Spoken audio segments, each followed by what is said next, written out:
మిత్రులారా, voice training programme సందర్భంగానైనా ఈరోజు మిమ్మల్ని అందరినీ వర్చువల్ మోడ్‌లోనైనా కనీసం చూసి సంతోషపడే అవకాశం దక్కినందుకు, మీలాంటి ఆత్మీయ మిత్రులందరినీ కలుసుకున్నందుకు చాలా సంతోషంగా ఉంది.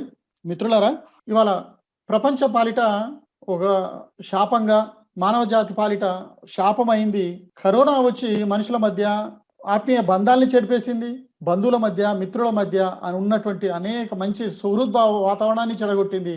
అలాగే ఆర్థిక సంబంధాల్ని విపరీతంగా చావుదెబ్బ కొట్టింది. మన జీవితాల్ని మన జీతాల్ని సగానికి తగ్గించి కరోనా కుటుంబాల మధ్య ఎంతో లోటుని కూర్చింది. ఆత్మీయుల్ని పోగొట్టుకున్నారు. కుటుంబ పెద్దల్ని పోగొట్టుకున్నారు. ఎంతో దుర్భరమైనటువంటి స్థితి వచ్చింది. మనం ఎన్నాళ్ళయిందో కదా కలుసుకొని. ఏనాడో మార్చిలో కలుసుకున్నాం. ఎన్నాళ్ళయిందో కదా మన బడి గంట చూసి విని. ఎన్నాళ్ళయిందో కదా మన బడి నల్లబోర్డు చూసి. ఎన్నాళ్ళయింది కదా పిల్లల గంతులు ఎగిరే వాళ్ళ యొక్క నవ్వులు అవన్నీ కూడా వాళ్ళ గోల భరించి చూసి. ఎన్నాళ్ళయిందో కదా మన చాక్‌పీస్ బోర్డ్ పట్టుకొని. ఎన్నాళ్ళయిందో కదా మన స్టాఫ్ తోటి కూర్చొని కాసింత షేర్ చేసుకుంటూ, భోజనం చేస్తున్నటువంటి, నవ్వుకుంటూ, తుల్లుకుంటూ చేసినటువంటిది. ఇన్నాళ్ళు పట్టింది. ఎన్నాళ్ళు? ఓ మార్చి 16న బడి బంద్ అయిపోతే ఇవాల్టి వరకు డిసెంబర్ 19 అంటే దాదాపు 9 నెలల కాలం గడిచిపోయింది. ఇంకొక 15 రోజులు పడుతుందేమో తెలీదు. ఈ 10 ఈ మధ్య కాలం మనం ఎప్పుడూ పిల్లలతో గడిపే మనం ఎంత ఒంటరితనాన్ని అనుభవించామో కదా! ఇప్పుడు బళ్ళు మొదలు పెడతామంటే కొంతమంది చాలా మంది ఆహ్వానిస్తున్నారు. ఎవరో ఒకళ్ళిద్దరు కుహనా మేధావులు వద్దని, ఏదో జరగబోతుంది, మహాప్రళయం జరగబోతుందని అంటున్నారు. కానీ పెళ్ళిళ్ళు జరిగితే సపోర్ట్ చేయరు. జీహెచ్ఎంసీ ఎన్నికలు జరిగితే సపోర్ట్ చేయరు. ఇంకేది జరిగితే సపోర్ట్ చేయరు. పిల్లల దగ్గరకొచ్చేటప్పటికే వస్తుంది. చాలా మహామేధావులైనటువంటి ఉపాధ్యాయులు తీసుకునే జాగ్రత్తల కంటే వీళ్ళు ఎక్కువ తీసుకుంటారా? ఎట్టి పరిస్థితుల్లో బళ్ళు జరిగి తీరాల్సిందే. బడుగు బలహీన వర్గాలకి చదువు అందాల్సిందే. మనమంతా టీచర్స్ అంతా భద్రంగా ఉన్నాం. ఇవాళ ఈ బళ్ళు లేనటువంటి సిట్యుయేషను 9 నెలలుగా బడికి దూరమైనటువంటి సిట్యుయేషన్ ఎందుకొచ్చింది? దీనికి కారకులెవరు అని ఆలోచించినప్పుడు దానికి సంబంధించింది పెద్ద ప్రళయం ఈ పాండమిక్. అదే ఇవాళ నాకు ఇచ్చినటువంటి టాపిక్ అదే కరోనా. కరోనాకు సంబంధించి ప్రిపేర్‌నెస్ ఎట్లా ఉండాలి? బళ్ళు స్టార్ట్ కాబోతున్నాయి. బళ్ళు ఇవాళో రేపో మొదలు కాబోతున్నాయి. మొదలు కాబోతున్నాయి. ఓపెన్ అయిన తర్వాత ఎటువంటి జాగ్రత్తలు తీసుకోవాలి? అనేటువంటిది. బడి నడుస్తున్నప్పుడు ఎటువంటి జాగ్రత్తలు తీసుకోవాలి అనేటువంటిది.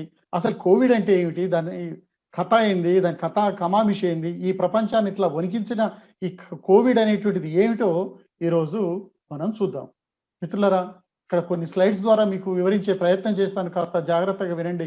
ఇంతకుముందు సార్ అన్నట్టు మొత్తంగా మనకెంత జ్ఞానం ఉన్నప్పటికీ మనకు చాలా కోవిడ్ గురించినటువంటి విపరీతమైనటువంటి సమాచారము, విపరీతమైనటువంటి లిటరేచరు అనేక రకాలుగా మనకి మార్కెట్‌లో లేదా టీవీల ద్వారా అన్ని చోట్ల ఉన్నది. అయినా సరే ఒకసారి మనం దీన్ని చర్చించుకుందాం. కోవిడ్. ఈరోజు లెసన్‌లో ఏమి నేర్చుకోబోతున్నాం? Covid preparedness for schools introduction.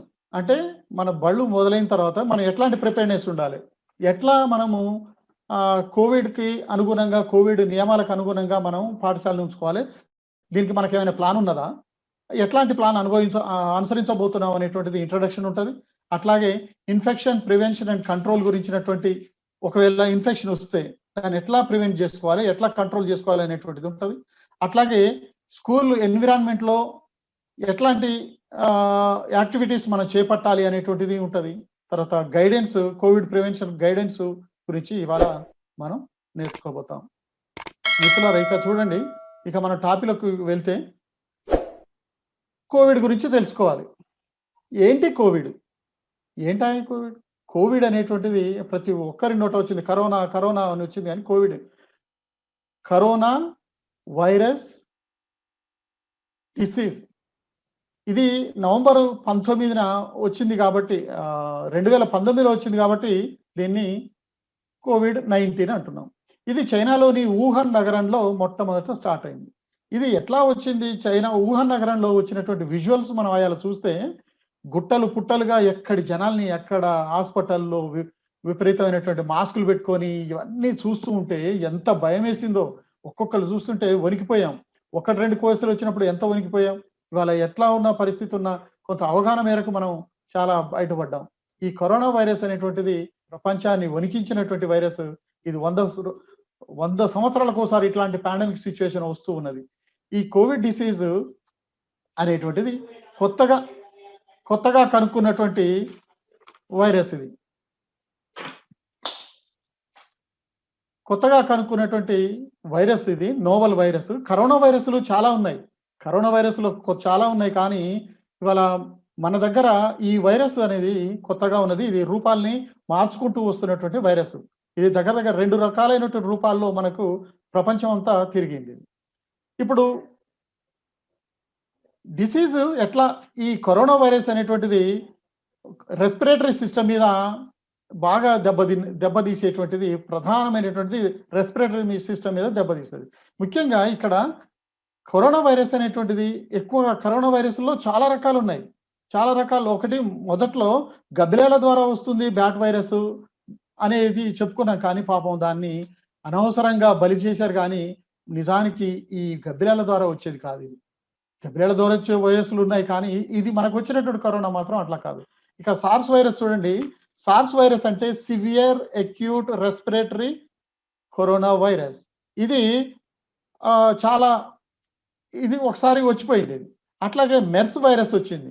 MERS virus అంటే middle east respiratory syndrome corona virus. ఇది జంతువుల ద్వారా వ్యాపించేటువంటిది. ఇది కూడా చాలా మందిని బలిగా ఉన్నది. ఆ తర్వాత 2019 నోవెల్ కరోనా వైరస్. ఇదైతే ఇక ప్రపంచంలో వణికించని, భయపడని మనిషి అంటూ లేడు. ప్రతి ఒక్కరూ దాదాపు చాలా మంది వీటి బారిన పడ్డారు. మన టీచర్లు కూడా చాలా మంది బారిన పడ్డారు. ఇంటింటికి వెళ్లి పిల్లాడు చదువుతుండా లేదా అని వెళ్ళడానికి, పరికలించడానికి వెళ్లి కూడా బారిన పడ్డటువంటి వాళ్ళు ఉన్నారు. ఇబ్బందులు పడ్డటువంటి వాళ్ళు ఉన్నారు. సరే, ఈ వైరస్ ఎట్లాగోట వచ్చింది. ఆ వుహాన్ నగరంలో చేపల మార్కెట్ నుంచి, సముద్రం నుంచి తెచ్చినటువంటి చేపలు ఒక చేపలు అమ్మేటువంటి ఒక వ్యక్తికొచ్చి అక్కడి నుంచి మిగతా జనాలకి, మిగతా వాళ్ళకి పాకిపోయింది అనేటువంటిది వచ్చింది. దాని ద్వారా అసలు కరోనా వైరస్ వస్తే వాటి యొక్క సింప్టమ్స్ ఎలాగుంటాయి? కామన్ సింప్టమ్స్ ఏంటి? ఒకటి వైరస్ వచ్చింది. వైరస్ సోకినటువంటి వ్యక్తికి లేదా వైరస్ సోకిన వ్యక్తితో మనం ఒక 2 నిమిషాలు, 3 నిమిషాలు మాట్లాడగానే అని అందరికి వచ్చేస్తుందా? వెంటనే వైరస్ మనకు సోకుతుందా? వెంటనే టెస్ట్ చేసుకుంటే మనకు వైరస్ ఉన్నట్టు తేలుతుందా? తెలీదు. తేలదది. అంటే ఒక 4, 5 సోకిన తర్వాత ఒక 4, 5 రోజుల తర్వాత ఆ వైరస్ మన శరీరంలో ప్రవేశించిన తర్వాత అది మనకు మెల్లిగా దాని యొక్క లక్షణాలు కనిపించటం మొదలవుతది. ఎట్లా? మొట్టమొదట జ్వరం వస్తుంది. చిన్నగా జ్వరంతో స్టార్ట్ అవుతది. ఇది చలి జ్వరాన్ని కలుగజేస్తది. మొట్టమొదట చలి జ్వరం వస్తుంది. వణుకుడు పుడుతూ ఉంటుంది. తర్వాత డ్రై కాఫ్ ఉంటుంది. చెమట వచ్చేటువంటిది కాదు. డ్రై కాఫ్ వస్తుంటుంది. సోర్ థ్రోట్ ఉంటుంది. తర్వాత బాగా ఫీవర్ 2, 3 రోజులు బాగా వస్తూ ఉంటుంది. తర్వాత ఒక్కోసారి ఆ ఫీవర్ తగ్గిపోయే అవకాశం ఉంది. ఇక మజిల్ పెయిన్ అయితే విపరీతమైనటువంటి మజిల్ పెయిన్ ఉండే అవకాశం ఉంటదంట. మజిల్ పెయిన్ బాగా విపరీతమైన కండరాల నొప్పులు ఇవన్నీ కూడా ఉంటాయి. తర్వాత అంతకుముందు ఆల్రెడీ మనం సోర్ థ్రోట్ గురించి చెప్పుకున్నాం. తర్వాత బ్రీతింగ్ అనేది చాలా మందిలో బాగా ఇబ్బంది పెట్టినటువంటిది ఏందయ్యా అంటే బ్రీతింగ్. అది వైరస్ ఇన్ఫెక్షను లంగ్స్‌లోకి వెళ్ళి 2 లంగ్స్‌ల్లోనూ అది తిష్ట వేసుకొని లంగ్స్‌ని బాగా ఇబ్బంది పెడతది. ఇది రెస్పిరేటరీ ఈ సిస్టమ్‌ని బాగా దెబ్బతీస్తది.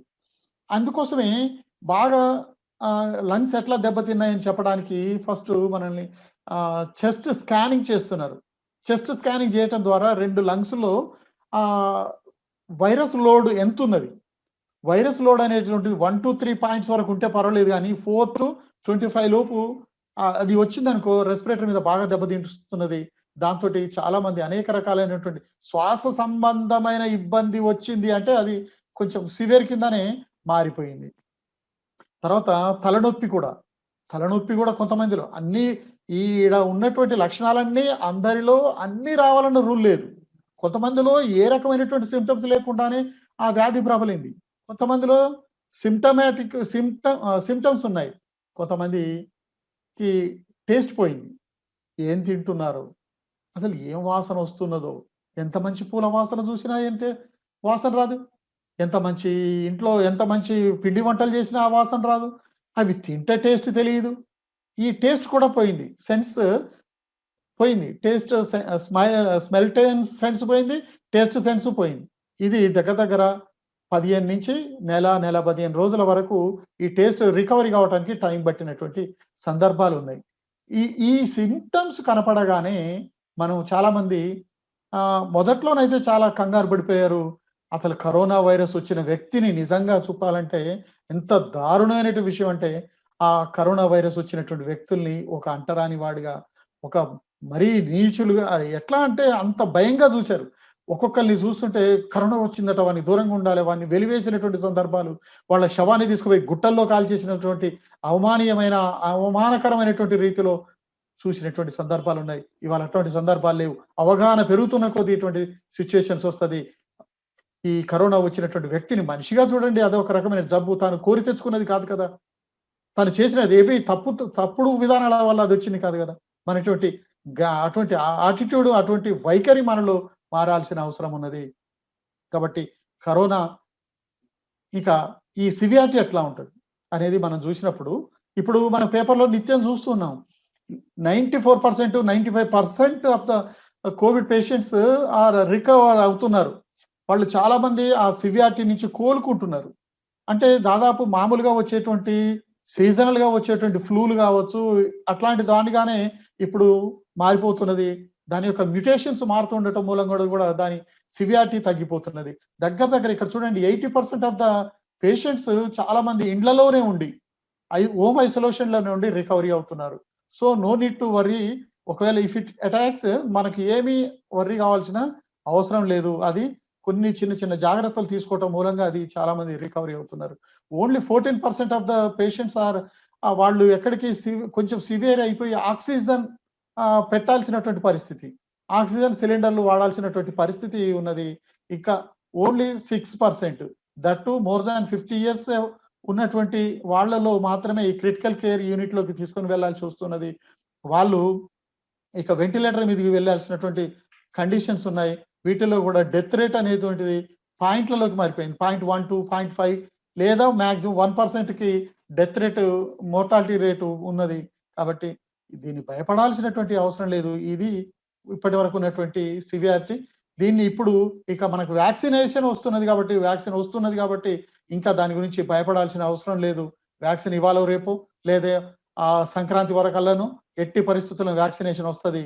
కాబట్టి పిల్లలకి గూడా వేస్తారు.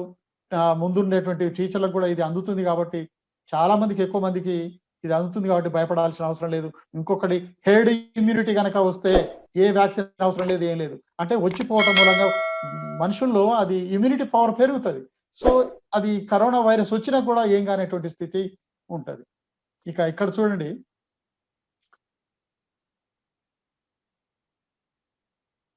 ఇది ఏరోసాల్స్ అండ్ డ్రాప్లెట్స్ అంటాం. ఏరోసాల్స్ అంటే మనం దగ్గినప్పుడు, తుమ్మినప్పుడు లేదా మామూలుగా శ్వాస తీసుకుంటున్నప్పుడు మన ముక్కు నుండో, నోటి నుండో వెలువడేటువంటి తుంపరలు లేదా వాటిని డ్రాప్లెట్స్ అంటే మాట్లాడుతున్నప్పుడు వచ్చే తుంపర్లు డ్రాప్లెట్స్ అయితే, డ్రాప్లెట్స్‌లో దాదాపు ఒక్కొక్క డ్రాప్లెట్‌లో 1200 వరకు ఏరోసాల్స్ ఉంటాయి. అంటే ఏరోసాల్స్ అనేవి ఇంకా చిన్న సైజులో ఉండేటువంటివి 100 మైక్రోమీటర్స్‌లో ఉండేవి ఏరోసాల్స్. దగ్గర దగ్గర 300 మైక్రోమీటర్స్ ఉండే సైజులో ఉండేటువంటివి డ్రాప్లెట్స్ అవుతాయి. అయితే ఈ చిన్న చిన్న డ్రాప్లెట్స్ ముక్కుల నుంచి విడుదలైనప్పుడు ఈ ఆరెంజ్ కలర్‌లో కనపడుతున్నవన్నీ కూడా ఏరోసాల్స్, డ్రాప్లెట్స్. ఇవి ముక్కు నుంచి బయలుదేరినప్పుడు ఎంత దూరం ప్రయాణిస్తాయి అనటానికి 0 డిస్టెన్స్ నుంచి 10 సెంటీమీటర్స్, 20 సెంటీమీటర్స్, 30 సెంటీమీటర్స్, 50 సెంటీమీటర్స్ వరకు వాటి యొక్క విస్తరణ పోతున్న కొద్దీ తగ్గిపోతున్నది. అందుకోసమే దూరం పెరుగుతున్న కొద్దీ, ఇద్దరు వ్యక్తుల మధ్య దూరం పెరుగుతున్న కొద్దీ అవి ఏరోసాల్స్ కావచ్చు, డ్రాప్లెట్స్ కానీ ప్రయాణించి ఒకళ్ళ నుంచి ఇంకొకరికి చేరటానికి తొందరగా చేరవు. ఎందుకంటే నోటి నుంచి బయలుదేరినా లేదా ముక్కు నుంచి బయలుదేరినటువంటి డ్రాప్లెట్స్ కొంచెం బరువుగా ఉండి ఇమ్మీడియేట్‌గా గాలి గనక రాకపోతే ఇమ్మీడియేట్‌గా అవి కింద పడిపోతాయి. గ్రౌండ్ చేరుతాయి. కాబట్టి అది గాలిలో వేపించవు. మధ్యలో ఈ మధ్య కాలంలో మనకొక వార్త కూడా పుకారుగా వచ్చింది. ఇది ఎయిర్ బార్న్ అని. అంటే ఎయిర్‌లో కూడా ప్రయాణించి ఇతరులను చేరుతుంది అని. అది కాస్త కాదని కూడా కొంతమంది శాస్త్రవేత్తలు ప్రూవ్ చేశారు. ఇవి వెంటనే వచ్చినటువంటి ఎమ్మటే గ్రౌండ్‌ని చేరుతాయి కాబట్టి బాగా దగ్గరగా ఉన్నటువంటి వాళ్ళకి చేరే అవకాశం ఉన్నది. దీని గురించి మళ్ళీ చూద్దాం. ఇక్కడ చూడండి. ఇక్కడ వితౌట్ వెంటిలేషను, వెంటిలేషన్ లేదు, లైటు లేదు. ఎక్కడ ఏం లేదు. కాబట్టి ఈ వచ్చినటువంటి ఏరోసాల్స్ అంటే ఏవైతే కోవిడ్ వచ్చినటువంటి వ్యక్తి నుంచి వచ్చినటువంటి ఏరోసాల్స్, డ్రాప్లెట్స్ ఇవన్నీ కూడా గాలిలోనే ఉంటాయి. అవి ఎక్కువ సేపు ఆ వ్యక్తి ఆ రూమ్‌లో ఉంటే ఏమైతది? అది అతని నుంచి వచ్చినటువంటి ఏరోసాల్స్ అన్నీ కూడా ఆ రూమ్‌లో ఎక్కువ అవుతాయన్నమాట. కాన్సంట్రేషన్ ఎక్కువ అవుతుంది. అంటే చాలా పెరిగిపోతాయి ఆ రూమ్‌లోకి. అంటే వెంటిలేషన్ లేకపోతే, ఆ వెంటిలేషన్‌లో కరోనా ఉన్నటువంటి వ్యక్తితో పాటు ఇంకెవరైనా ఉంటే అవి అందులోనే తిరిగాడి ఒకళ్ళ గాలి ఒకళ్ళు పీల్చుకొని ఇంకొకరికి అవకాశం వ్యాపించే అవకాశం ఉన్నది. అందుకోసమే వెంటిలేషన్ అనేటువంటిది చాలా ఇంపార్టెంట్. ఇక్కడ చూడండి. ఇప్పుడు మీకు ఇంతకుముందు చెప్పినట్టు ఆరెంజ్ డాట్స్‌గా కనబడుతున్నవన్నీ కరోనా కరోనాతో ఉన్నటువంటి డ్రాప్స్ అనుకోండి. ఇక్కడ మనకు 3 రకాలైనటువంటి సిట్యుయేషన్స్ కనబడుతున్నాయి. ఒకటి సైలెంట్‌గా ఉన్నప్పుడు, ఒకటి మాట్లాడుతూ ఉన్నప్పుడు, మరొకటి అరుస్తున్నప్పుడు లేదా పాట పాడుతున్నప్పుడు ఎట్లా ఉంటది అనేటువంటిది. ఇక్కడ చూడండి సైలెంట్‌గా ఉన్నప్పుడు అతని నుంచి వచ్చేటువంటి 2 నిమిషాల్లో అతని నుంచి వచ్చేటువంటి కరోనా ఆహ్, పార్టికల్స్ అవి చాలా తక్కువగా వచ్చాయి. 2 నిమిషాల్లో ఒకటో, రెండో ఉన్నాయి. అదే 15 మినిట్స్‌లో అయితే అతని నుంచి వచ్చేయి ఒక కొద్ది మాత్రమే. ఒక 6, 7, 8 కావచ్చు. ఒక 1 అవర్‌కి మరికొన్ని ఎక్కువగా కనబడతాయి. అదే వ్యక్తి మాట్లాడుతూ ఉన్నప్పుడు అతని నుంచి విడుదలయ్యేటువంటి చూడండి ఎక్కడ ఎన్ని పెరిగాయి. తర్వాత 15 నిమిషాల తర్వాత, 15 మినిట్స్ తర్వాత ఇంకా కొంచెం ఎక్కువయ్యాయి. తర్వాత 1 అవర్ తర్వాత ఎన్నొచ్చాయో చూడండి.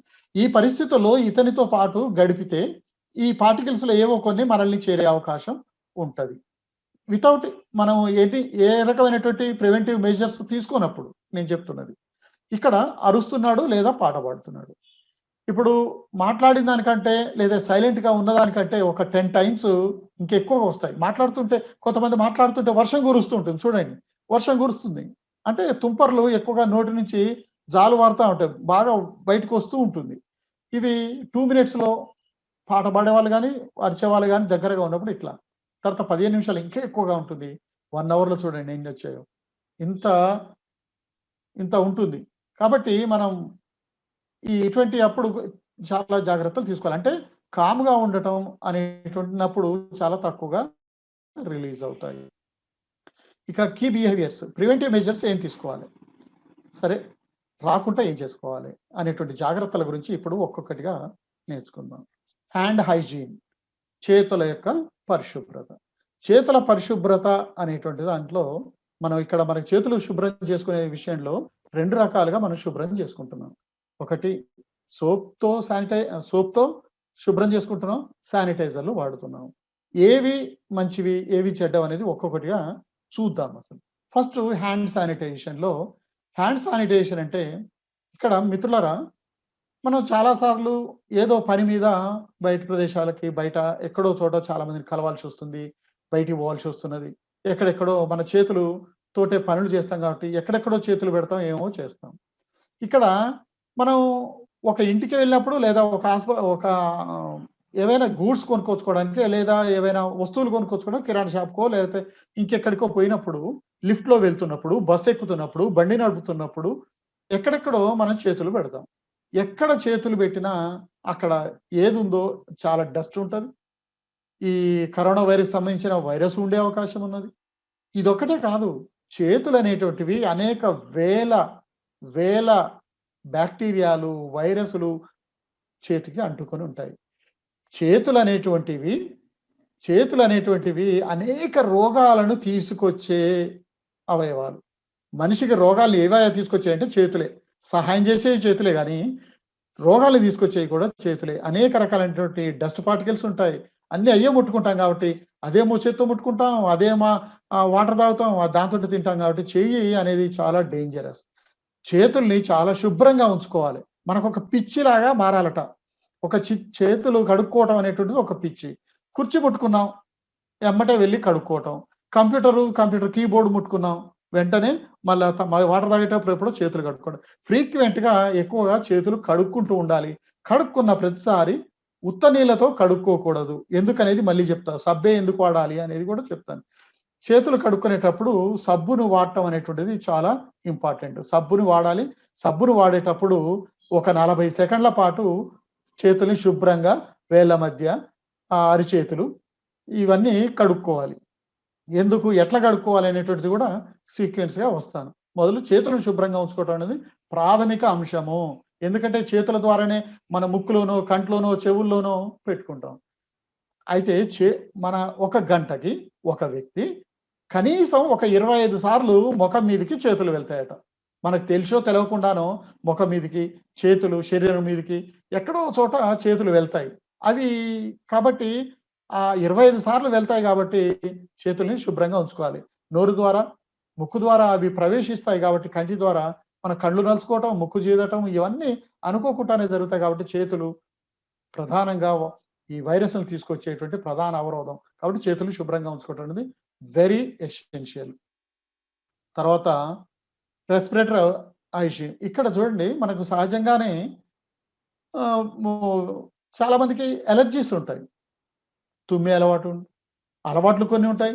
సహజంగా కొన్ని అలెర్జీస్ కూడా ఉంటాయి. లేదా సీజనల్‌గా వచ్చేటువంటి జబ్బులు కూడా ఉంటాయి. సీజనల్‌గా తుమ్ము, దగ్గులు రానియటువంటి వ్యక్తి ఎవరు ఉండరు. తుమ్ము, దగ్గు వస్తే దగ్గాల్సింది, తుమ్మొస్తే తుమ్ముదాం గానీ, ఆ తుమ్మే విధానంలో తీసుకునేటువంటి జాగ్రత్తలు ఏమిటి? ఇక్కడ చూపిస్తున్నట్టు చెయ్యి మడతలో తుమ్ముకోమని చెప్తున్నారు. లేదా మన యొక్క కర్చీఫ్ గాని వాడటం జరగాలి. చేతిలో ఒకవేళ చెయ్యి అడ్డం పెట్టుకొని తుమ్మటం ద్వారా, ముక్కుకి చేతులు అడ్డం పెట్టుకొని తుమ్మటం ద్వారా ఈ చేతుల్లో మళ్ళీ అదే అంటుతది. అందుబాటులో నీళ్లు లేకపోతే ఏం చేస్తాం? ఉంటే దేనికైనా తుడుస్తారు. లేకపోతే కర్చీఫ్ తీసి మళ్ళీ చేతుల్లో ఉండేయే ఉంటాయి.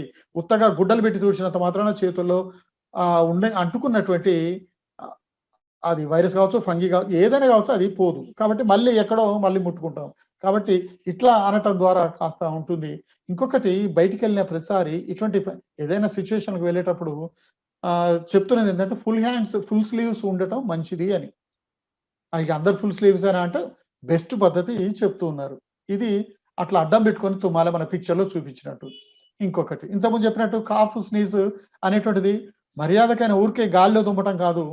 కొంతమంది మాస్క్ పెట్టుకుంటారు. తుమ్ము రాగానే మాస్క్ తీసేసి తుమ్ముతున్నారు. బయట తుమ్ముతున్నారు. బయట తుమ్ముడు కాదు. ఏదైనా ఒకటి కర్చీఫ్ లాంటిదో ఏదో తుమ్ముకోవటం లేకపోతే ఇతర సెకండ్ పిక్చర్‌లో ఉన్నటువంటి దాని ద్వారా చేయాలి కానీ తుమ్మటం, దగ్గటం అనేటువంటిది చేయకూడదు. ఇంకా చెప్తే ఈ తుమ్ముడు, దగ్గుడు, ఉమ్మేసుడు అనేటువంటి అలవాటు మనం హాస్పిటల్స్‌లోకి వెళ్తే బాగా కనపడుతది. లేదా పబ్లిక్ ప్లేస్‌లలో, పబ్లిక్ గవర్నమెంట్ ఆఫీస్‌లలో కనపడుతది. ఏ మూలకు చూసినా తుప్ప ఊసినటువంటి, పాన్నవిలు ఊసినటువంటివి కనపడతాయి. అక్కడొక డస్ట్‌బిన్ ఉంటది. అక్కడొక స్పిట్ ఏసేటువంటిది ఒకటుంటది. దాంట్లో ఉయ్యరు.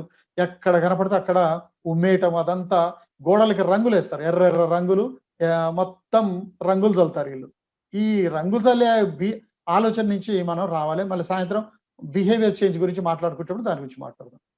ఇక ఇన్ని జాగ్రత్తలు తీసుకున్నా, లేకపోతే జాగ్రత్త తీసుకోకపోయినా ఒక వ్యక్తికి డౌటొచ్చింది. డౌట్ రాంగానే మనం ఇంట్లోనే ప్రికాషనరీగా ఏం కాదులే అని అనుకోవడం కాకుండా డాక్టర్‌ని వెంటనే కలవటం మంచిది. అనుమానం తీర్చుకోవాలి. Prevention is better than cure అది ఓకే. వచ్చిన తర్వాత వెంటనే మనం ఏమాత్రం నెగ్లెక్ట్ చేసి వారం రోజుల తర్వాత అయితే అది లంగ్స్ మీదకి వెళ్ళి కోమాలోకి వెళ్ళేటువంటి పరిస్థితి ఉంటది కాబట్టి ఇమ్మీడియేట్‌గా చెక్ చేయించుకోవడం అనేది డాక్టర్‌ని కలవటం ముఖ్యం. డాక్టర్ అనేటువంటి వాళ్ళు మనకంటే ఎక్కువ తెలిసినటువంటి వాళ్ళు కాబట్టి వాళ్ళని కలిసి వాళ్ళని మనకున్నటువంటి డౌట్‌లని క్లారిఫై చేసుకోవాలి. తర్వాత ఇక అన్నిటికంటే బెటర్ ఏందంటే ఏం పని లేనప్పుడు, ఏ అవసరం లేనప్పుడు సప్పుడేక ఇంట్ల హాయిగా ఉండటం మంచిది. తల్లి, పిల్లలతోటి కలిసి హాయిగా ఇంట్లో ఉండటం మంచిది. ఏం పని లేనప్పుడు. మనిషి అన్న తర్వాత అవసరాలుంటాయి. అవసరాల వరకు వెళ్ళేటప్పుడు జాగ్రత్తలు తీసుకుంటూ వెళ్ళండి.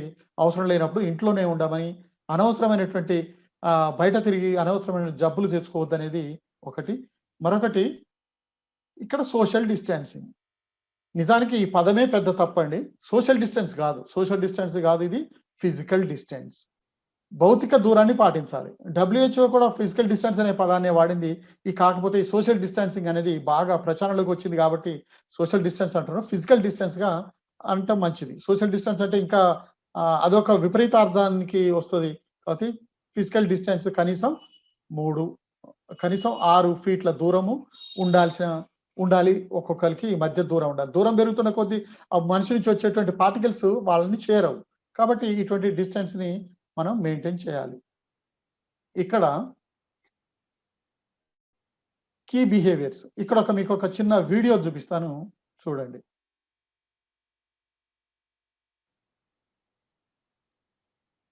జాగ్రత్తగా వినండి. చూడండి ఒకసారి.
ఇవి మనం ఇప్పుడు చూసినంత వరకు ఒక విజువల్ ప్రెజెంటేషన్ దూరాన్ని పాటించమని, అట్లాగే తగు జాగ్రత్తలు తీసుకోవాలని మనకు ఇందులో ఉన్నది. మనం ఇంటికాడ, ఇంటి దగ్గర గానీ, లేకపోతే ఎక్కడైనా మనం తలుపులు తీసేటప్పుడు, కుర్చీలు గానీ, ఇవన్నీ వాడేటప్పుడు కూడా డిస్‌ఇన్ఫెక్షన్స్ ద్వారా తర్వాత ఆల్కహాల్స్, ఈ శానిటైజర్ల ద్వారా లేకపోతే ఇటువంటి వాడి శుభ్రం చేసుకోమనేటువంటిది కీ బిహేవియర్‌లో ఒక చక్కని వీడియో ద్వారా చెప్పడం జరిగింది.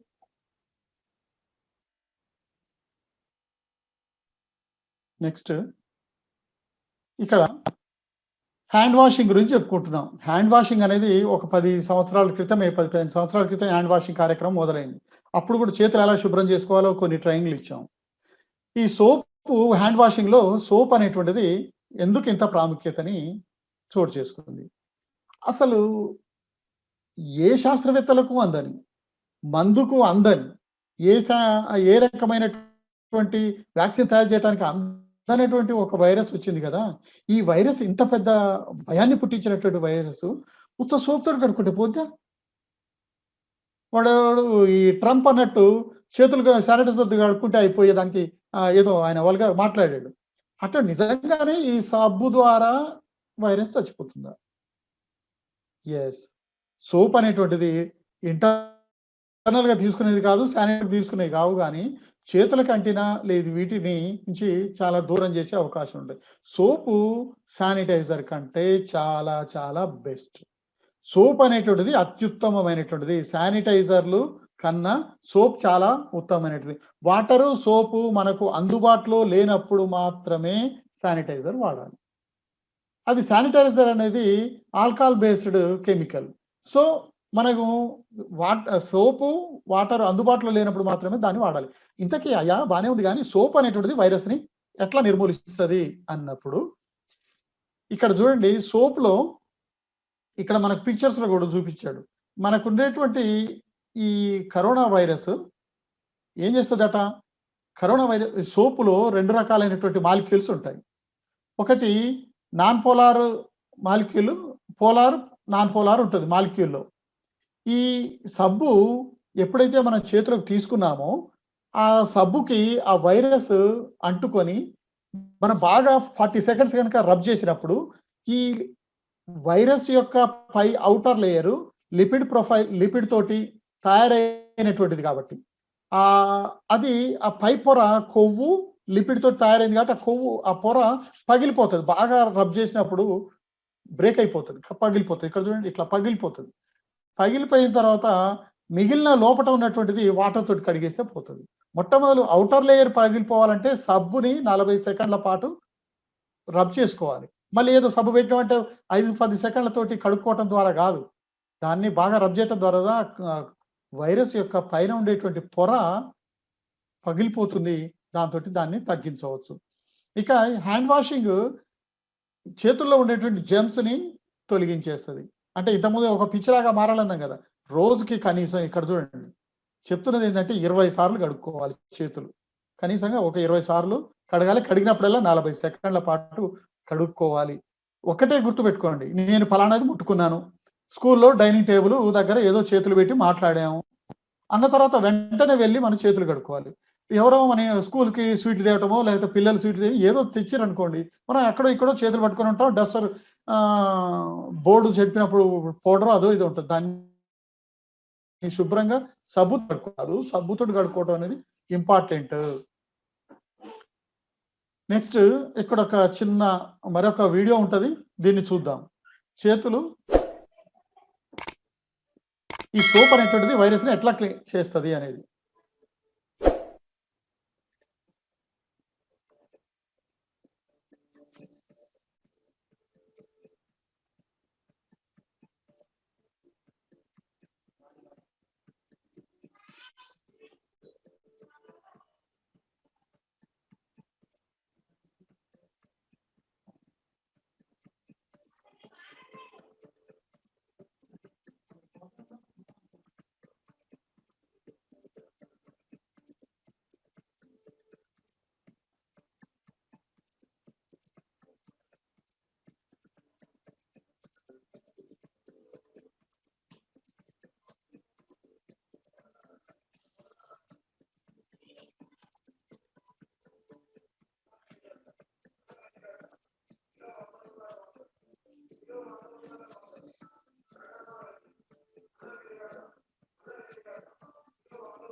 ఇది మనకి ఎట్లా చంపుతా సోపు ప్రొటెక్ట్ చేస్తదనేది ఇంతకుముందు నేను చెప్పినట్టు దాంట్లో వీడియోలో కూడా అలాగే చక్కగా చూపించడం జరిగింది.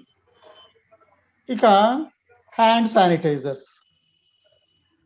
హ్యాండ్ శానిటైజర్స్ ఏం చేస్తాయి? బాగా ప్రచారంలోకి వచ్చినటువంటిది శానిటైజర్ వాడాలి అనేటువంటిది.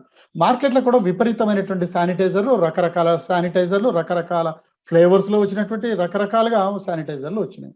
ఈ శానిటైజర్స్ నిజంగా చాలా ఉపయుక్తమేనా అన్నప్పుడు, ఈ శానిటైజర్‌లన్నీ కూడా రకరకాలుగా ఉంటాయి. ఒకటి మామూలుగా లిక్విడ్‌లో ఉన్నటువంటివి ఉన్నాయి. గ్లిసరిన్ ఎక్కువగా కలిసినటువంటి జిగటగా లేదా గ్లిసరిన్ ఎక్కువగా కలిసినటువంటివి ఉన్నాయి. అయితే ఏ శానిటైజర్స్ వాడినా దాంట్లో కనీసం 60% ఆఫ్ ఆల్కహాల్ ఉండాలి. మీరక్కడ చూడండి. ఇక్కడ నేను కొన్ని శానిటైజర్లు చూపిస్తున్నాను. మీరు కింద నా వీడియో కనపడుతుంది గదా! వీడియో మీద క్లిక్ చేయండి. నా వీడియో కొంచెం పెద్దగా వస్తుంది. అంటే నేను చూపిస్తున్నది. ఇక్కడ చూడండి. ఇవి శానిటైజర్లు రకరకాల ఆకారాల్లో ఉన్నటువంటి శానిటైజర్లు. ఇది లిక్విడ్ రూపంలో ఉంది. ఇది గ్లిసరిన్ ఎక్కువగా ఉన్నటువంటిది. దీని మీద మనం చూడాలి. ఈ కనీసం 70% ఆఫ్ ఆల్కహాల్ ఉందా లేదా అనేటువంటిది చూడాలి. 60% ఉందా లేదా అనేటువంటిది చూడాలి. ఇది 75% ఉంది. ఇది కూడా వాడుకోవచ్చు. ఇది కూడా 75% ఉంది. ఇవి కూడా వాడుకోవచ్చు. One thing we should ensure that the alcohol అనేది 60% ఆల్కహాల్ ఉందా లేదా అనేది కంపల్సరీ చూడాలి. అది 60% ఆల్కహాల్ ఉంటే ఏ శానిటైజర్ అయినా వాడవచ్చు. అయితే మితిమీరిన ఈ శానిటైజర్లు వాడటం మూలంగా చేతుల మీద, చర్మం యొక్క ఇరిటేషన్స్ వచ్చి, ఎలర్జీస్ వచ్చి, ఇంకా లేని పుండ్లు పడ్డటువంటివి వచ్చినాయి. ఈ శానిటైజర్స్ అనేవి ఇమ్మీడియేట్‌గా అక్కడ ఉండేటువంటి ఇవి మైక్రోబ్స్‌ని చేతుల్లో ఉండేటువంటి వాటిని ఇమ్మీడియేట్‌గా తగ్గిస్తాయి. ఎందుకంటే ఆల్కహాల్ కదా! ఇమ్మీడియేట్‌గా తగ్గిస్తాయి. కాబట్టి కనీసం తగ్గిస్తాయి కానీ 60% కంటే ఎక్కువగా ఉండాలి. కానీ తగ్గిస్తాయని గిట్ట ఒక్కొక్క చుక్క వేసుకొని ఉన్నంత మాత్రం సరిపోదు. సఫిషియంట్ అమౌంట్ ఆఫ్ అది వాడాలి. కొద్దిగా కాదు, కొంచెం సరిపోనంత వాడాలి. కానీ ఎక్కువ వాడటము, లేకపోతే అదే పనిగా ఇంత వేసుకొని చేయటం ద్వారా కాదు. సఫిషియంట్ అమౌంట్ మన చేతుల మధ్య ఇదంతా వెళ్ళటానికి సరిపోయేంత శానిటైజర్ మనం వాడాలి. అది వాడినప్పుడు మాత్రమే అది పనికి వస్తూ ఉంటుంది. ఇంకా శానిటైజర్స్ ఇంకా చూడండి, చేతులకి దుమ్ము ఉంది, ఏదో పని చేసాం, జిగట అంటింది, నూనె ఉంది. నూనె జిగట ఉన్నప్పుడు లేదా డస్ట్ ఉన్నప్పుడు ఈ శానిటైజర్లు వాడటం ద్వారా అది శానిటైజర్ సరిగా ఎఫెక్టివ్‌గా పనిచేయదు. ఇంకొకటి, చేతులు కడుక్కున్న తర్వాత నీళ్లుగా చేతులు ఉన్నప్పుడే శానిటైజర్ పూసుకున్నాం అనుకోండి, అప్పుడు కూడా పనిచేయదది. చేతులు డ్రైగా ఉన్నప్పుడు మాత్రమే ఉంటాయి. దీనికంటే కూడా hand washing with soap and water recommended in such ఎప్పుడైనా గ్రీజు ఇది ఉన్నప్పుడు శానిటైజర్ కాకుండా సబ్బుని వాడండి. సబ్బు అనేది చాలా ఉపయోగం. ఇప్పుడు ఇంతకుముందు నేను చెప్పినట్టే సబ్బు, వాటర్ దొరకనప్పుడు మాత్రమే ఇటువంటివి వాడాలి. 60-95 ఆల్కహాల్ వాడినప్పుడు మాత్రమే పనిచేస్తుంది. అప్పుడు మాత్రమే అది. ఇంకా ఈ ఆల్కహాల్ మొత్తంగా వైరస్‌ని చంపేయకున్నా కూడా వాటి యొక్క రెడ్యూస్ చేస్తూ ఉంటుంది. ఇక చూడండి, చేతులు ఎట్లా కడుక్కోవాలి అన్నదానికి ఇక్కడ కొన్ని ఉదాహరణలు ఇచ్చాడు. శానిటైజర్ చేతిలోకి తీసుకోవటం, ఎట్లా రాసుకోవాలి, ఇక్కడ చేతులకి ఎట్లా ఒక్కొక్కటి ఎట్లా 7 స్టెప్స్ ఉంటాయి చేతులు కడుక్కునే విధానం. ఇప్పుడు దీని తర్వాత నెక్స్ట్ వీడియో ఉంటది. ఆ వీడియోలో పిల్లలు ఎంత చక్కగా చెప్పారో మనం చూస్తాం. ఇక్కడ కొన్ని పిక్చర్స్ ఉన్నాయి చూడండి. చేతుల వేళ్ళ మధ్య రాయటం, తర్వాత మొత్తంగా మణికట్టు ఇదంతా కూడా. వీడియో చూస్తున్నటువంటి వాళ్ళు మొబైల్‌లో చూస్తున్నటువంటి వాళ్ళు మీ ఫోన్‌ని వర్టికల్ హారిజాంటల్ మోడ్‌లో పెట్టుకొని చూస్తే విజిబిలిటీ ఎక్కువగా ఉంటది. ఇంతకుముందు నా వీడియో మీద క్లిక్ చేసినటువంటి వాళ్ళు మళ్ళీ దీని మీదకి రండి. మళ్ళీ స్క్రీన్ మీదకి రండి. ఇప్పుడు చూద్దాం. ఇక్కడ ఒక అద్భుతమైనటువంటి యాక్టివిటీ మన పిల్లలు చేశారు, చూద్దాం.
సార్ పపతి గారు, సార్ కంక్లూడ్ చేసుకురండి నెక్స్ట్ సెషన్ చేద్దాం. Okay, okay sir. ఇక్కడ లిక్విడ్ సోప్ ఎట్లా తయారు చేసుకోవాలనేది ఇక్కడ కూడా ఇచ్చారు చూడండి. ఒక టేబుల్ స్పూన్, ఒక 5 టేబుల్ స్పూన్ల పౌడర్ తీసుకొని ఒక 20 లీటర్ల బకెట్ లో కలుపుకొని కూడా మనం శానిటైజర్ లేదు, సబ్బు లేదు అన్నప్పుడు మనం ఇట్లా చాలా మంది పిల్లలు ఉన్నప్పుడు ఒక 20 లీటర్ల బకెట్ లో 5 స్పూన్ల డిటర్జెంట్ తీసుకొని కూడా మనం దాన్ని బాగా కలిపి ఒక డబ్బాలో పోసుకొని పిల్లలకి ఇది ఇవ్వవచ్చు. ఇది మనం చాలా షాపుల్లో చూస్తూ ఉన్నాం. చాలా షాపుల దగ్గర పెడల్స్ ద్వారా శానిటైజర్స్ పెడుతున్నారు. శానిటైజర్ తయారు చేసుకునేటువంటి విధానం ఇక్కడ ఉన్నది. ఒక 20 లీటర్ల క్యాన్, దాని ఒక నాజిల్ పెట్టి మనం ఇట్లా కూడా తయారు చేసుకోవచ్చు. ఇక ఇట్లాంటిది తయారు చేసుకోవడానికి కావాల్సినటువంటి ఐటమ్స్ ఏమున్నాయి? ఒక ప్లాస్టిక్ డ్రమ్ము, సగానికి చీల్చిన ప్లాస్టిక్ డ్రమ్ము, ట్యాబ్స్, ఇట్లాంటివి కూడా తయారు చేయవచ్చు. కాకపోతే వీళ్ళ మధ్య డిస్టెన్స్ కూడా ఉండేటట్టు ఒకసారి చూసుకొని ఇదంతా తయారు చేసుకోవడానికి ఒక 3200 అయింది. టైం కూడా అవుతున్నది కనుక కాస్త ఇది ఇంకా కొద్దిగా కాస్ట్గా ఉన్నటువంటిది. తర్వాత ఎన్విరాన్మెంటల్ క్లీనింగ్ అంటే మనకు పాఠశాల ఓపెన్ తర్వాత టేబుల్స్ ఉంటాయి, తర్వాత గోడలు ఉంటాయి, ఇవన్నీ ఫ్లోర్ ఉంటుంది. ఇవన్నీ కూడా మనం వీటిని క్లోరిన్ మొదలైనటువంటి క్లోరినేటెడ్ వాటర్ తోటి ఇవన్నిటిని మనం క్లీన్ చేసుకోవాల్సినటువంటి అవసరం ఉంటుంది. కంపల్సరీ అక్కడ డస్ట్ అదంతా ఉంటే మనకు 2 రకాలు ఫ్లోరిన్, తలుపులు ఇవి క్లీన్ చేసుకోవడం ఒక విధానం అయితే, పిల్లలు వాడేటువంటి వస్తువులు క్లీన్ చేసుకునేటువంటి విధానం ఒకటి. ఇక్కడ డిస్ఇన్ఫెక్షన్, ఇక్కడ చూడండి ఫ్లోరింగ్ కెమికల్స్ ద్వారా వాడేస్తూ అక్కడ ఉండేటువంటి ఫ్లోరింగ్ అవన్నీ కూడా వాడతారు. అవి ఆ క్లోరినేటెడ్ వాటర్ ద్వారా మనం అక్కడ ఉన్నటువంటి సర్ఫేస్లన్నీ కూడా క్లీన్ చేసుకుంటాం. ఇక క్లీనింగ్ అనేటువంటిది ఇవన్నీ ఏంటి మైక్రోబ్స్ని క్లీన్ చేస్తుంది. క్లీనింగ్ అనేటువంటిది మనకి డిటర్జెంట్ ఆ పౌడర్స్ వాడటం ద్వారా మనం వాటిని డస్ట్ని క్లీన్ చేసుకోవచ్చు. ఈ 2 రకాలైనటువంటి పద్ధతులు డిస్ఇన్ఫెక్షన్, క్లీనింగ్ చేసుకోవడం ద్వారా మనం పిల్లలకి ఎటువంటి జబ్బులు రాకుండా చూసుకోవచ్చు. ఇది ఫ్రీక్వెంట్గా చేస్తూ ఉండాలి. అట్లాగే మనం ఎటువంటి వాడాలి అన్నప్పుడు 5% ఫినాయిల్, 5% బ్లీచ్, 10% బ్లీచ్ అన్నప్పుడు ఎట్లా తయారు చేసుకుంటారు? క్లోరినేషన్ 1% కావాలన్నప్పుడు 200 క్లోరిన్ సొల్యూషన్, 800 వాటర్. అట్లాగే 10% కావాలన్నప్పుడు 100 ml క్లోరిన్ సొల్యూషన్, 900 ml కలిపి మనం వాటిని తయారు చేసుకోవచ్చు. ఇక ముఖ్యంగా ఈ అన్ని రోగాలని మాయం చేసేటువంటి, దూరం చేసేటువంటిది మాస్క్. ఇది అన్నింటిని మించినటువంటిది. ఎందుకంటే ముక్కు, నోరు, చెవులు, కళ్ళ ద్వారానే కదా అది పోతున్నది.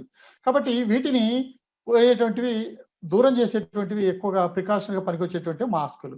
ఈ మాస్కులు మనకు మార్కెట్లో 3 రకాలైనటువంటి మాస్కులు కనబడుతున్నాయి. ఒకటి N95 మాస్క్ ఉంది, తర్వాత ట్రిపుల్ లేయర్డ్ సర్జికల్ మాస్క్ ఉంది, తర్వాత హోమ్ మేడ్ క్లాత్ మాస్క్ ఉంది. ఇక్కడ చూడండి, ఇప్పుడు మనకు తెలిసిందే ఇవన్నీ ఉన్నాయి. ఇది N95 మాస్క్. కొన్నిసార్లు N95 మాస్క్ మాత్రమే మనల్ని రక్షిస్తుంది పేపర్లో వచ్చింది. కొన్నాళ్ళ తర్వాత N95 మాస్క్ అంటే కూడా క్లాత్ మాస్కే బెస్ట్ అని అన్నారు. ఇది N95 మాస్క్ ఎవరు వాడతారు? N95 మాస్క్ అనేది హెల్త్ కేర్ ప్రొఫెషనల్స్, డాక్టర్లు, నర్సులు వీళ్ళు వాడాలి. ఇది 8 గంటల మాత్రమే వాడాలి, దాని తర్వాత తీసివేయాలి. ఇది ఏమైనా ఇన్ఫెక్షన్ ఉంటే దీన్ని రీయూజబుల్ ఏమైనా ఉంటే వాడిని ఉత్తుకోవచ్చు. తర్వాత ట్రిపుల్ లేయర్ మాస్క్ అనేటువంటిది చూడండి, ఇక్కడ సర్జికల్ మాస్క్. ఈ సర్జికల్ మాస్క్ ట్రిపుల్ లేయర్గా ఉంటుంది. ఇది కూడా మనం సివిలియన్స్, మనం ఏదైనా పనుల రీత్యా మనం మనుషులు మామూలుగా వాడేటువంటి వాళ్ళు, ఇవి ప్రొఫెషనల్స్. ఇవి మనమంతా బయటికి పోయినప్పుడు, ఏదో పెళ్లిలోకో లేకపోతే కూరగాయలు కొనడానికో పోయినప్పుడు, ఏదైనా పోయేటప్పుడు వాడేది సర్జికల్ మాస్కులు. ఇది 1 టైం సింగిల్ యూజ్, ఒకసారి వాడాలి, మళ్ళీ 6 గంటల తర్వాత మనం పడేయాలి, మళ్ళీ దీన్ని ఉతికేనేది పని లేకుండా. ఇంకొకటి హోమ్ మేడ్ మాస్కులు, అంటే క్లాత్ తోటి తయారైనటువంటి బనియన్ క్లాత్ కానీ లేకపోతే అటువంటి క్లాత్ తోటి తయారైనటువంటి ఈ రకమైనటువంటి మాస్కులు ఇవి చాలా ప్రొటెక్షన్ ఎక్కువగా వాడేటువంటివి, చాలా పనికొస్తాయి. వీటిని మళ్ళీ ఉతుక్కోవటం ద్వారా మనం వాటిని రీయూజ్ చేయొచ్చు. ఉతుక్కోవటం కూడా వేడి నీళ్లు కాస్త డిటర్జెంట్ వేసి బాగా ఉతికి ఆరవేయాలి. ఈ మాస్కులు ఎప్పుడూ కూడా తడిగా ఉన్నప్పుడు వాడొద్దు, చిల్లులు పడినటువంటి వాడొద్దు. చూపిస్తాను నెక్స్ట్. ఒక చిన్న ఇది ఎట్లా తయారు చేసుకోవాలో చూడండి. ఒక క్లాత్ తీసుకోవాలి, దాన్ని ఒకవైపు మలచాలి, మరొక వైపు మలచాలి. దీనికి 2 రబ్బర్ బ్యాండ్లు వేసి మనం చక్కగా వాడుకోవచ్చు. ఈ స్ట్రిప్స్ కానీ ఇవేవి లూజ్గా ఉండకుండా జాగ్రత్తలు తీసుకోవాలి. ఇక్కడ ఎట్లా తయారు చేసుకోవాలని ఒక వీడియో ఉన్నది, 40 సెకండ్లే ఉంటుంది, చూద్దాం. Here's how you can make your own face covering in a few easy steps with items you can find around the house, like an old scarf, a bandana, or a hand towel, or you can make a face covering out of an old t-shirt. Fold it to the middle from the bottom. Fold it to the middle from the top. Fold it again to the middle from the bottom, and again from the top. And then 2 rubber bands, one on one side and one on the other side. Then you fold either side to the middle, and you have yourself a soft face covering. It's that easy. ఇది ఎంత ఉన్నదో మనం చూసాం. ఇంకా కొంచెం around ఎట్లా వాడకూడదు అంటానికి మనకు మాస్కులు రకరకాలుగా ఉంటాయి. వీటిని చాలా మాస్కులు వాడేటప్పుడు మన చేతులు శుభ్రంగా కడుక్కున్నటువంటి తీయాలి. మాస్క్ తీసేటప్పుడు కూడా మనకు ఉండేటువంటి స్ట్రిప్స్ వీటిని పట్టుకొని తీయాలి, మధ్యలో పట్టుకోవద్దు. ఈ మాస్క్ ఇప్పుడు పరిస్థితి ఏమొచ్చిందంటే గడ్డాన్ని దాస్తున్నాయి. ముక్కుల్ని దాయమంటే గడ్డాన్ని దాచేటువంటి పరిస్థితి ఉన్నది. ముక్కు బయటకు ఉండొద్దు, కండ్లు కనపడతాయి కానీ ముక్కు నోరు మూసినట్టు ఉండాలి. అట్లా కాకుండా ఇప్పుడు ముక్కు కిందికే ఆ మాస్క్ వాడటం ద్వారా ఇంకా ప్రమాదాలు పొంచి ఉంటున్నాయి. ఇక ఎట్లాంటివి వాడాము, వాడిన తర్వాత ఇంటికి రాగానే వెంటనే దాచిపెట్టి మళ్ళీ నెక్స్ట్ బయటికి పోయేటప్పుడు వాడకుండా వాటిని శుభ్రంగా సబ్బుతో ఉతికి ఆరిన తర్వాత మాత్రమే వాడాలి. కనీసం 1, 2 ఉన్నప్పుడు ఇట్లాంటిది సాధ్యమవుతుంది. మన ఇంట్లో 2, 3 ఇట్లాంటివి పెట్టుకోవాలి. ఎట్లాంటివి ఉండకూడదు. మాస్క్ రంధ్రాలు పడినటువంటి చాలా మంది చూడండి, వాడిందే వాడి దాని మీద పొట్టు లేచిపోతుంది, రంధ్రాలు పడుతున్నాయి. ఇంకా పెట్టుకున్నప్పుడు జారిపోతూ ఉన్నాయి. ఎప్పుడు ముక్కు మీద ఉండదు అది. అట్లాంటివి వాడకూడదు, అట్లా చేయకూడదు. మధ్యలో మనం జారుతున్నప్పుడు మధ్యలో మాస్క్‌ని పట్టుకొని కిందికి మీదికి అంటున్నాం. మళ్ళా చేతులకు అంటుతది కదా! చేతులు తీసి కండ్లలో పెడతాం కదా! అట్లా వాడొద్దు. ఈ ఫ్యాబ్రిక్ మాస్కుల్ని చాలా జాగ్రత్తగా మనం వాడుకుంటూ ఉండాలి. ఇక్కడ చూడండి ఒక 2, 3 సిట్యుయేషన్స్. కోవిడ్ ఉన్నటువంటి వ్యక్తి, లేనటువంటి వ్యక్తి పక్కపక్కలుగా ఉన్నప్పుడు ఏంట్లా? ఇప్పుడు ఈ కోవిడ్ వచ్చినటువంటి వ్యక్తి మాస్క్ లేదు. మంచి హెల్తీగా ఉన్నటువంటి వాళ్ళు మాస్క్ పెట్టుకొనున్నారు. అంటే కోవిడ్ వ్యక్తి, కోవిడియన్ మాస్క్ లేనప్పుడు 70% అవతలోళ్ళకి చేరుతది. ఇద్దరు కోవిడ్ ఉన్నటువంటి వ్యక్తి మాస్క్ పెట్టుకోలేదు. అవతల హెల్తీ పర్సన్ మాస్క్ పెట్టుకోలేదు. ఈయన మాస్క్ పెట్టుకున్నప్పుడు ఈయన పెట్టుకోనప్పుడు ఒక 5% మాత్రమే వచ్చే అవకాశం ఉంది. ఎమ్మటే ఎంత ర్యాపిడ్‌గా తగ్గింది చూడండి. కోవిడ్ ఉన్నటువంటి వాళ్ళు పెట్టుకుంటే. ఇక ఇద్దరు పెట్టుకున్నారు. ఇద్దరు పెట్టుకున్నప్పుడు వాళ్ళని ఒకరి నుంచి ఒకరికి వ్యాపించేటువంటి విధానము 1.5 మాత్రమే ఉంటది. ఈ గ్లౌజెస్ ఇప్పుడు మనకు గ్లౌజెస్ కూడా 2 రకాలైనటువంటి గ్లౌజెస్ మనకు కనబడతాయి. ఇక్కడ చూడండి, గ్లౌజు మామూలుగా సర్జికల్ గ్లౌస్ ఉంటాయి. ఇట్లాంటివి సర్జికల్ గ్లౌస్ వీళ్ళు వాడి వన్ టైమ్ యూజ్ చేసి పంపిస్తారు. ఇవి పడేస్తారు ఇవి. ఇక ఇంకొకటి క్లాత్ గ్లౌస్లు వచ్చాయి. ఇవి లేటెక్స్ ఉంటాయి. ఇటు పక్క లేటెక్స్ ఉంటుంది. ఇది క్లాత్ గ్లౌస్. ఇది మనం వాడి శుభ్రపరచుకొని మనం మళ్ళీ వాడుకునే అవకాశం ఉన్నది. ఈ గ్లౌస్ పట్ల కూడా జాగ్రత్త తీసుకుంటే మంచిది. గ్లౌస్ వాడటం, మాస్కులు వాడటం చాలా మంచిది. ఇంకొక సిచ్యువేషన్, ఇది చాలా ఇంపార్టెంట్ సిచ్యువేషన్, మన క్లాస్ రూమ్కి సంబంధించినటువంటి సిచ్యువేషన్. ఒక కోవిడ్ వచ్చినటువంటి ఒక టీచర్ అనుకుందాం, పేషెంట్ లేదా వీళ్ళు 9 గంటలకు క్లాస్ రూమ్లోకి ప్రవేశించాడు. నో వెంటిలేషన్, నో లైట్, ఏం లేదు చూడండి. ఇక్కడ ఇంతమంది పిల్లలు ఉన్నారు. ఇంతమంది పిల్లలు ఉన్నప్పుడు ప్రవేశించిన తర్వాత 9 గంటలకి 11 గంటలకల్లా ఇక్కడ ఒక 12 మందికి ఇది సోకింది. ఇందులో ఉన్నటువంటిది బయటికి పోలేదు. ఇది లోపల నుంచి గాలి బయటికి రాలేదు. ఎక్కడ పోయే అవకాశం లేదు. ఇక్కడ చూడండి అన్ని క్లోజ్ అయినాయి. ఇట్లా 12 మందికి అది సోకింది. ఇక్కడ ఒకటి గమనించాలి, వీళ్ళకి మాస్క్ లేదు, వీళ్ళకి మాస్క్ లేదు. ఇక్కడ చూడండి, only face mask used, only face mask వాడారు, వీళ్ళందరూ వాడారు. వాడినప్పుడు కూడా ఎటువంటి వెంటిలేషన్ లేకపోతే ఒక 5గురికి ఇది సోకింది. వెంటిలేషన్ అనేది ఎంత ఇంపార్టెంటో చూడండి. మాస్క్ పెట్టడం ద్వారా కొంత తగ్గింది. ఇక చూడండి, ఇక్కడ వెంటిలేషన్ ఫ్రీగా ఉంది, వెంటిలేషన్ ఉన్నది, లైట్ బాగా వస్తున్నది, అందరూ మాస్కులు పెట్టుకుని ఉన్నారు. ఇటువంటి పరిస్థితుల్లో ఇది రేటు చాలా తగ్గిపోయింది చాలా. చూడండి, ఒక్కరికి మాత్రమే వచ్చే అవకాశం ఉన్నది. కాబట్టి వెంటిలేషన్ అనేది చాలా ఇంపార్టెంట్. అంటే ఇక్కడ నుంచి వచ్చేటువంటివన్నీ కూడా పైకి వెళ్ళిపోతాయి. ఇది ఒక్కటి. ఈ రీక్యాప్ ఒక్కసారి చూద్దాం.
ఓకే. Thank you sir. ఇంతసేపు ఓపికగా నేను చెప్పే నన్ను భరించి ఇంతసేపు నా మాటలు విని నాకు ఈ రెండీ మా నా నా ఈ 2 మాటలు శ్రద్ధగా, ఆసక్తిగా విన్నందుకు కృతజ్ఞతలు తెలియజేసుకుంటూ అవకాశం ఇచ్చిన కోఆర్డినేటర్స్‌కి కృతజ్ఞతలు. Thank you. చేయండి పంపిస్తాను చెప్పేసి